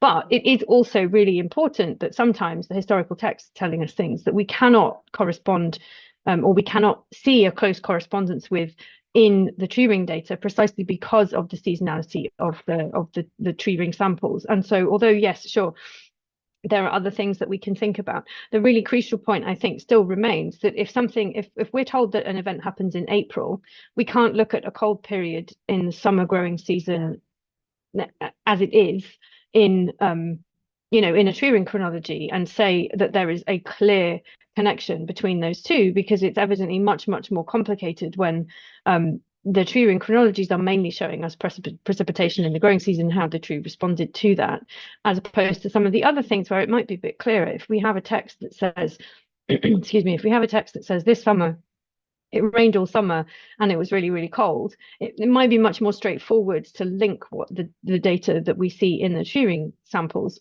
with the text that we can see telling us something that actually relates concretely to what we expect the tree ring data to show us. And I think that's the difference. Sometimes we do have the texts that tell us things that we exactly might expect to show up about levels of precipitation or temperatures or something else. And other times with these events that say things like these people crossed the Alps and came into Italy, we really do not entirely understand why this happened or how it happened or what all the things connected with it were. And so the assumption that it relates to a dip in temperature that we can see in a growing season in a tree ring chronology, I think is highly problematic. But there is very interesting work being done with tree ring chronologies, and I was probably a bit mean picking this one paper. It is a controversial paper. It's a very good example of some of the problems that occur if you don't approach this stuff in a sophisticated way. There is more sophisticated stuff being done, but I think this paper is important partly because it's been very influential, particularly in kind of inventing this term, the late antique little ice age. So thank you very much for your comment. That was really helpful. Bravo. Thank you very much. Can I just add quickly a plug, if you will? I just wanted to underscore something that Helen had said, and I think that Eric's question kind of brought out, which is historians, humanists often don't, and I put myself in this group, often misunderstand the limitations and the affordances of this kind of the paleoscientific work. And it's hard. I mean, and there are not a lot of ways to sort of teach yourself this stuff unless you're just sort of doggedly committed like John has been over the course of his career, right? But I do want to make a quick plug for a project that is going to be published soon. So one of my other roles in life is I am the co-editor of Studies in Late Antiquity, and I am about to publish a co-edited special issue on paleoscience and the study of late antiquity. And it's designed for historians, really. It's designed, and we asked scientists to write, to do short case studies where they would explain the limitations of their data. Because again, I think a lot of times we just don't see that and we don't understand it and we misread. And so it's very important, to try to do more of these kinds of translation projects, if you will. But of course, all the scientists who did it for us were like donating their time. They get no credit for this. This is not the kind of publication that, gets them promoted. So it is these kind of acts of service, intellectual service that I'm super grateful for, that we need more of. Can I just come back in on this? The other thing to say is that I think that sometimes historians also don't understand how important history is for environmental history. I know that sounds like a really stupid thing to say. And what I mean is not environmental historians, people who work on environmental history, because obviously they get it. But there are other historians who do not. And I won't name names, but there's a very recent book published in relation to this volcanic eruption in 535. It says that historians are going to have to wait for natural scientists and geographers to tell us how it happened. Well, the work that my team has done has showed precisely that, in fact, the natural archives cannot tell us at the moment what the situation is in relation to this volcanic eruption. It is only the historical text that can do that. Now, that may change if somebody finds the volcano that blew up, and then we can learn all sorts of things from whatever, eruptive material is left. If we can track this down, there are other things that we can learn. And there are other scientific ways of dating it that might be useful. But at the moment, right now, the only thing that can tell us when this thing erupted is the texts. And it was really, really striking to me to see a historian say, we as historians are dependent on these other disciplines, when this, in this case, is simply not true. And I think there's a lot of misunderstanding on both sides about what exactly the different disciplines can do and what they can't do. And in relation to the date of this eruption, one of the things that has been very interesting looking back through the past scholarship is that almost all of the scientific scholarship repeats a date of March 536, which was included in one scientific publication, which comes from a historical text, which was not analysed very effectively. And the publication that kind of stated this and from which it's then been repeated, included two historians on the team. And so this is not the fault of the scientists who very carefully involved two historians. It is the fault of the historians who did not actually analyze the material that they were being asked to analyze. But because the scientists and all subsequent scientists quite reasonably said, well, we asked these people and they said it was this, so we've copied that. This date has been repeated and repeated and repeated. And I think this is just one example of how complicated it is to try and do this kind of interdisciplinary study, because you really, really have to trust the people that you're working with and understand enough, not only of the evidence, but also the other people's methodologies to understand why they've come up with the different things that they've come up with. And nobody has time, apart from Adam Istebsky, as far as I can see, to become completely fluent in all different disciplines to try and approach this stuff. It's really, really hard. And we're just lucky, I think, that we've got, I think, a good team that has allowed us to do some of this stuff, when in some cases, clearly people have tried and they've just not managed it for whatever reason. Anyway. Parvani, before we proceed, there's a question in the chat, so we don't forget about them. It's been a Yes, and yes. Thank you, Malik, for reminding me. Yes. Colleagues, there is a question from Vadim Atnash, who thanks both for a terrific presentation. And he has a question from Helen. Were the unfamous famines in Ireland and Soviet Russia in Volga region based on violence and internal colonialism, or in the case of Ireland, it was a combination of different factors? May I ask you, Helen and Tina, to keep your answers short, please, because there are two more. I would like John to say what he has to say, and then my dear colleague Eric has been waiting for a long while, so we take we have to take two more questions, and then we'll wrap it up. So please. Okay, so my answer is really very brief, which is just that this is not a period of history that I'm familiar with enough to give a convincing answer, except to say that my understanding from what I have read is that, like with other famines, it's very complex, and people have argued about the causes of them, but also that people have suggested that there was more than one cause in, I think, both cases. And so I can't give you a clearer response than that. I'm sorry, but it's just not a period that I work on. So, John, if you don't mind, I go first to Eric, and then I come back to you, because I want you and our speakers to give their final thoughts about where we stand about this, on this extremely complex that you have made for us field. So, John, with your permission, Eric. Thank you, Parvana. First of all, thanks, John, for waiting. And thank you both speakers. I have found this meeting incredibly stimulating.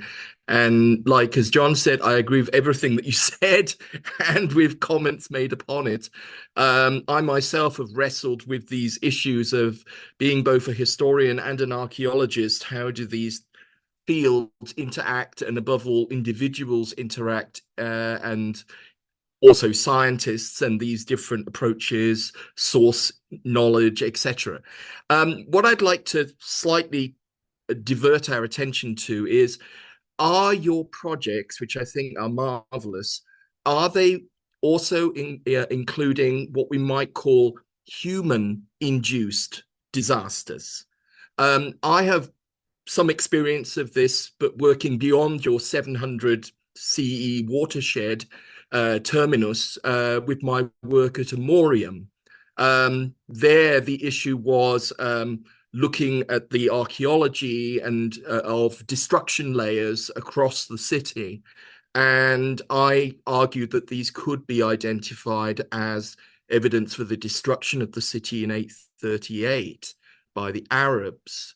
Now, I know I'm totally aware of all of the issues surrounding linking historical events to archaeological phenomena, issues of sources. They're prone to rhetorical exaggeration or boilerplate statements that are tropes, and therefore how can we understand this when they say it was all totally destroyed or it was all totally rebuilt?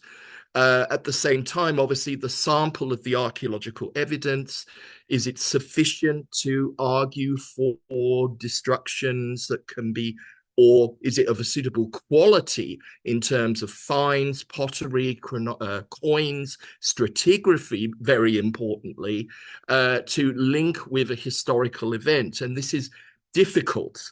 And I wrestled with this in my publication of the destructions at Amorium, but I think that the evidence definitely tips in the direction of agreeing that this is an archaeologically documented historical destruction. And therefore, the need to have this granular focus. So, yeah, I'll stop talking. Thank you. Okay, thank you, Eric. Thank you. Quickly, yes, I am looking at anthropogenic human-made disaster. In fact, most of my material, I mean, I think 21st century, scholars love the natural disasters. We're obsessed with that, but actually our sources were not. They were obsessed with war, and war for them is the queen of disaster. They use a really similar vocabulary, these terms like cladis or Olithrea. I mean, they're just similar kinds of ruin words. I have been, and I will not say more because I would love maybe to talk to you, Eric, and certainly I want to read your work, because I have been thinking a lot recently about destruction and how to use archaeology to talk about it. And someone pointed me towards Butrint, not because there's any good evidence of military war, but there are burn layers. I mean, there are burn layers that may or may not have been caused by war. But they pointed me to Butrint because it's been really well excavated. And I think that's the problem, right? Is you have evidence of a burn layer, apart from the problem of not knowing why the fire started. It could be the army set light to the town. It could be somebody knocked a lamp over. You just don't know. There's other issues as well in terms of dating, and also, you find a burn layer in one part of a site, you may not find it in other parts, or you may not have even excavated the rest of the site. So for all you know, this is limited. But I've been grappling with this myself as a methodological problem. But I'm going to look up your work, and I would love maybe to talk. That'd be great, Kristina. I'd like to very much too. Thank you. So, John, I'm going to ask you and Tina and Helen to please give us, considering the complexity that you have brought to the subject, and which is fascinating, really fascinating. Where do we stand, and your concluding remarks? I just have to say this, that we are used to thinking about the relationship between environment and society as a very one-to-one direct sort of relationship that does not involve all the complexities that you have brought into the picture. And I really thank you for this. And it gives me an idea that perhaps we should have a series of environment and society in the CLAMS format. So please, John, we start with you. Well, I'll be very brief, because this is Tina and Helen's show, not mine. But by way of a comment on everything that we've been talking about, and particularly the methodological issues, I'm going to exploit the occasion to do one plug, because Tina got one, so I'm going to get one.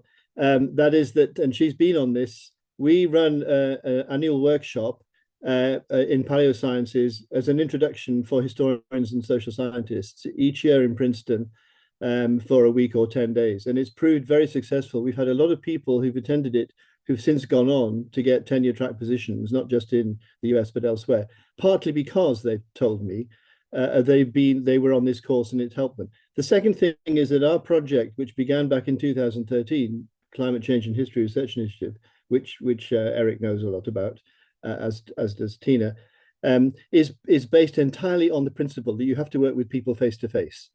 If you simply become part of an authorial team, and particularly if you're inclined to be a little bit lazy because you've got too many other things to do, you won't read what people are saying about your discipline, and you'll make mistakes. And I've caught myself out almost doing that on occasion. But it's particularly obvious some of the examples that Helen gave. There are quite a lot of them where people have signed off on things that they haven't really understood or read properly, and then they end up saying things that they themselves don't agree with. And I think it's a real problem. And the way around that, although it has to be said it's more expensive in time and money, is to work with people as much as you possibly can face to face. And at least in a major project, you need a couple of meetings a year where you're all sitting together talking about the same issues and thrashing problems out. So I won't say any more than that, because that bears on really the whole principle of what we've been talking about and what the two great papers were all based on. So thanks. Thank you so much, Dan. Professor Sessa. I mean, how to conclude? Just that this is a really complicated project. It was one that I think that's one of the reasons why I wanted to work on this. I think it's easy to think of disaster in simplistic, hackneyed ways, in part because I think our sources sometimes, our literary sources, invite us to see it as this very familiar thing, this repetition. And so I think it's important, I think disaster can be about everything. And I think that's why it's interesting. And yes, I took John's paleoscience course, and I will also advocate for it. It was tremendously helpful for me. And I think, the last thing, I think we all have to learn to be more comfortable getting out of our lanes. Maybe that's another thing to say, and just be willing to try to understand another discipline, even if it's not fully, even not in a full sense. Thank you. Thank you all for coming. Thank you, Tina. Professor Foxhall Forbes.